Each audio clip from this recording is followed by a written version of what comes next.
Les États-Unis, le vendredi, ils vont encore siéger avec l'Angleterre, la France, tous ces consorts. Ils vont siéger pour notre nation. Ils vont parler du Congo. N'oubliez pas que le 15 juillet est en train de s'approcher. Du côté des États-Unis, nous avons vérifié à moi. Dans la source Nangaï. Donc, ma source Kitoko, si le 15 décembre, le 15 juillet arrive et que le Rwanda n'a pas bougé d'un seul truc, c'est d'ailleurs ma prière. Hein. Vous connaissez ce que moi je fais. Je parle, mais en même temps, je prie pour que Dieu puisse endurer sur les cœurs des ennemis de la République. Je commence à voir que nous nous approchons de l'embargo du Rwanda. Pourquoi? Parce que les sanctions financières qui ont été sur le Rwanda, c'était pour le bloquer, afin qu'il ne puisse pas avoir les ravitaillements, et bloquer Belé, Minduki, tout ça. Il fallait qu'on puisse un peu le coincer. Voilà pourquoi on a sanctionné d'abord l'armée rwandaise. Avant de sanctionner l'armée, on a commencé avec James Kabarebe, parce que James Kabarebe était celui qui était en charge. Il y a Rébellion, il y a M23 et tous les groupes de tous les ennemis de la République, les Touarenero, les Red Tabara, et les Zahir, les Kodeko, tous ces gens-là. C'était James Kabarebe qui était en charge de ça. Les États-Unis ont commencé, je vous le dis aujourd'hui si vous ne savez pas, les États-Unis ont commencé à frapper d'abord 8 individus.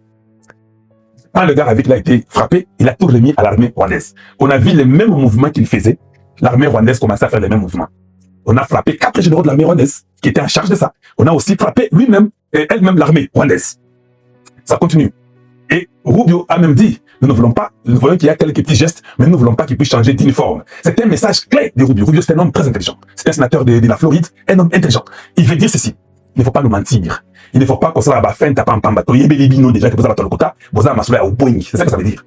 Alors, nous allons veiller à cela. Maintenant, après, on se rend compte que l'armée est affaiblie et que c'est Hippolyte Kanambe qui commence à faire tout. Ce sont des ramifications. Hein. Allez, on les frappe. L'Ouganda a le bide, il y a l'Ingui et le Konaté. Il a compris qu'on va les frapper aussi. Parce que les sanctions américaines disent ceci. Toute personne qui va assister par intermédiaire ou directement sera aussi frappée. Vous comprenez? Maintenant, je pose la question. Comme on continue à frapper Hippolyte Kanambe et ils continuent leurs bêtises. Dans ma tête, les réunions, c'est une réunion pour couvrir les États-Unis seulement. Moi, je connais comment nous réfléchissons en Amérique. C'est une réunion pour juste ouvrir une brèche pour nous. Cette brèche-là sera très directe pour que nous puissions bien frapper Kagame. Donc, après avoir parlé d'abord de l'armée, que je vais encore toucher avant de finir, j'aimerais que les gens puissent comprendre des choses aujourd'hui dans la situation dans laquelle le Congo se retrouve. Kagame, comme on a déjà coincé tout le monde, je ne peux voir dans ma tête qu'il y aura seulement peut-être l'embargo. C'est la seule chose que je vois. Pourquoi on va faire l'embargo? Parce que les services américains est au courant qu'il y a la France qui soutient le Rwanda. Voilà pourquoi je venais et je connais sur la France. Oui, les Français soutiennent des drones, des armes, parce que le Rwanda ne peut pas en trouver lui-même. Voilà. Alors, je suis sûr qu'officiellement aux Nations Unies, ils vont parler d'embargo. Ça, c'est une façon de dire à la France que maintenant, tu es au courant officiellement. Et à la Chine aussi qui le fait. La Chine aussi donne des drones. Ça, il ne faut pas que... Ça a toujours été ainsi, de toute façon, avec la Chine. Alors, cela va montrer déjà aux gens que non. Les Américains, c'est comme ça qu'ils sont. Il y aura déjà une structure qui sera mise, une structure qui va déjà bloquer pour dire aux Chinois et aux Français que quand vous continuez à aider, même les Russes de fois les fonds, vous continuez à aider le Rwanda et qu'il y a l'embargo, il y aura un problème. Ça sera une brèche de donner aux Américains pour que les Américains puissent bien agir sur Kagame. Pour pas bétailler à solo bien, il faut baser la facilité ou un embargo et puis qu'il puisse s'entêter à violer un mot basoyer. Voilà. Donc, c'est ça que je suis en train de voir qui doit arriver peut-être dans les jours qui arrivent. Ça, c'est juste mon opinion et je crois que ça peut être peut-être beaucoup plus vrai. Voilà. Ça, c'est ce que je suis en train de parler sur Kagame et je crois que les choses vont bien tourner pour le Congo démocratique. Maintenant, quelqu'un me dit une chose. Kalonji, où sont les Black Wall? C'est la première question qu'on me pose. Kalonji, où sont les Américains et leurs sanctions? C'est la deuxième question qu'on me pose. Et voilà, je vais vous répondre.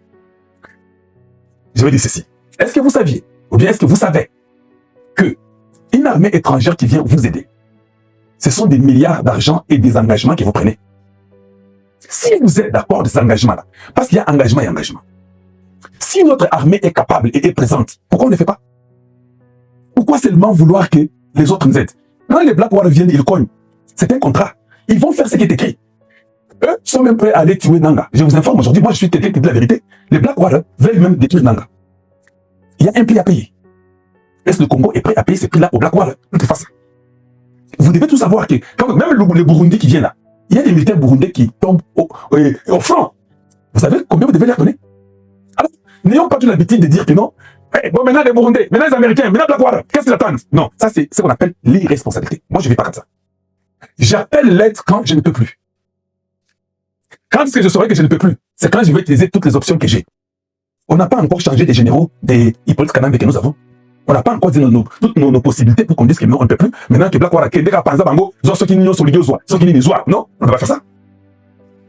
Voilà, alors, Essayons un peu de changer notre façon de faire les choses. Une guerre, elle engage beaucoup de choses. Un autre peuple quitte chez lui, vient mourir pour toi. Le prix est très élevé, exorbitant. Ça, vous devez d'abord savoir ça. Vous devez savoir ça parce que qui est-il que lui quitte chez lui, qui laisse son peuple à lui, qu'il vienne mourir pour vous? Même les Américains, ne vous en faites pas. Quand ils vont faire sortir Kagame, ils vont tuer Paul Kanambe. Vous pensez que ça sera gratuit? C'est pas gratuit. Vous devez être préparé que vous devez les récompenser pour ce qu'ils font pour vous. Et ça, c'est ce qu'on ne vous dit pas dans la cité. C'est pourquoi vous faites des débats. Oh, bon, maintenant, c'est là que vous allez dire, Américain en gros. Oui, peut-être on lui a dit que si nous faisons ça, tu nous donneras ça. Et elle a bien arrêté. Pas jusqu'à ce niveau-là. Continuons d'abord comme ça. Vous comprenez, non? Ce sont des négociations. Voilà. Alors, il ne faut pas que vous puissiez quitter dans une guerre pour entrer dans une autre, que vous ne serez pas à mesure de contrôler.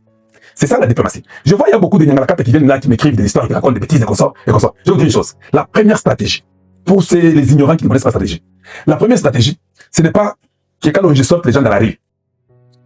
Ça, c'est la dernière. Donc, peut-être la moindre stratégie. Si j'écris aujourd'hui, demain, après-demain, une semaine, 2 semaines, les gens vont sortir. Ça, c'est pas une stratégie.